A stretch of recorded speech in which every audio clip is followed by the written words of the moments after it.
వారి ద్వారానే బయటకు వచ్చింది. దాని గురించి ఈరోజు మీకు చెప్పాలనే ఉద్దేశంతో నేను మీ ముందుకు వచ్చాను. మీకు గుర్తుండే ఉంటుంది, కాదంబరి జత్వాని ముంబైకి చెందినటువంటి ఒక మహిళ. ఆమె తెలుగుదేశం ప్రభుత్వం జూలైలో వస్తే అక్కడి నుంచి కొన్ని కథనాలు వేస్తూ వచ్చారు. అసలు ఏమిటి ఈ కథ, ఏంటి వ్యవహారం, ఏంటి ఒక్కసారి మనం దాని లోపలికి వెళ్ళాలి. కాదంబరి జత్వాని మీద కుక్కల నాగేశ్వరరావు గారు అనే ఒక పారిశ్రామికవేత్త నన్ను బెదిరించి నాతో ఉన్న సన్నిహిత సంబంధాన్నో ఫోటోలను చూపించి నా దగ్గర డబ్బులు వసూలు చేసుకుంది, నన్ను బెదిరిస్తుంది అని ఒక కంప్లైంట్ ఇచ్చాడు పోలీస్ స్టేషన్లో. దాన్ని రిజిస్టర్ చేశారు. దాని మీద యాక్షన్ తీసుకున్నారు. రిజిస్టర్ చేశారు, కోర్టులో పర్మిషన్ తీసుకున్నారు. ఆమె నిందితురాలుగా చెప్పబడినటువంటి కాదంబరి జత్వాని ముంబైలో ఉంటుంది, ఆమె సినిమాల్లో కూడా నటించింది అని, కాదంబరి జత్వాని ముంబైలో ఉంటుంది, ఆమె సినిమాల్లో కూడా నటించింది అనేది ఉన్న సమాచారం. ఇక్కడ నుంచి పోలీసు వారు కోర్టులో ఎఫ్ఐఆర్ పెట్టిన తర్వాత కోర్టు వారి దగ్గర నుంచి పర్మిషన్ తీసుకొని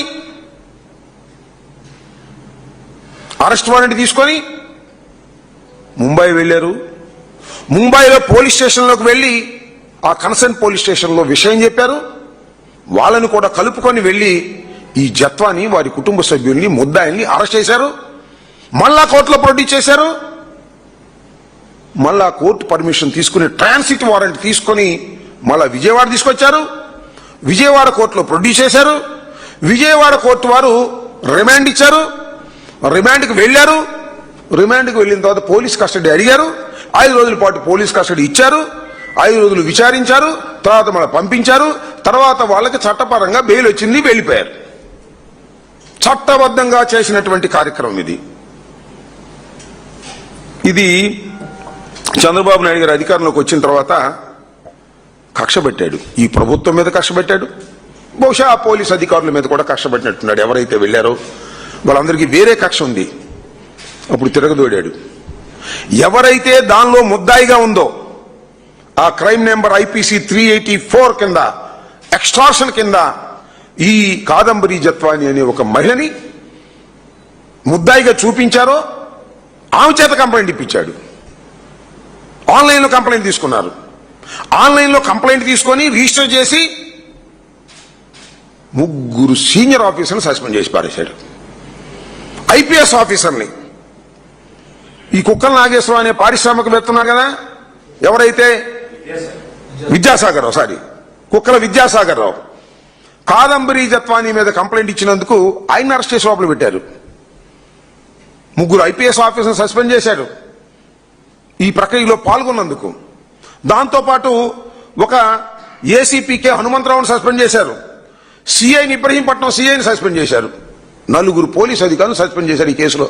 ఎందుకంటే ఒక అమాయకురాలైనటువంటి మహిళను పట్టుకొచ్చి మీరు రకంగా చేస్తారా, ఇది ధర్మం కాదు కదా, ఆమె చాలా అమాయకురాలు, నేరం చేయలేదు అని చంద్రబాబు నాయుడు గారు క్లీన్ చిట్ చేశాడు.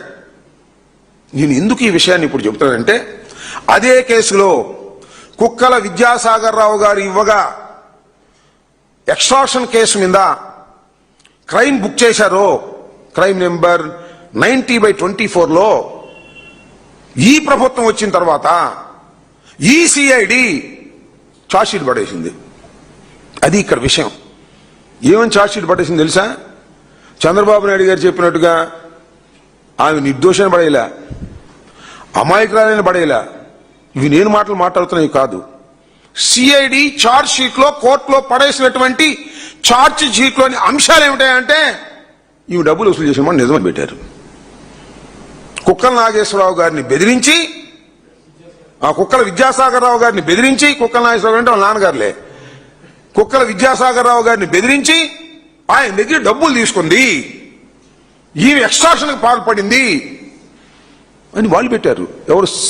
చంద్రబాబు నాయుడు గారి రాజ్యంలో ఆయన ముఖ్యమంత్రిగా ఉన్నప్పుడు CID has submitted A charge sheet before the honourable court.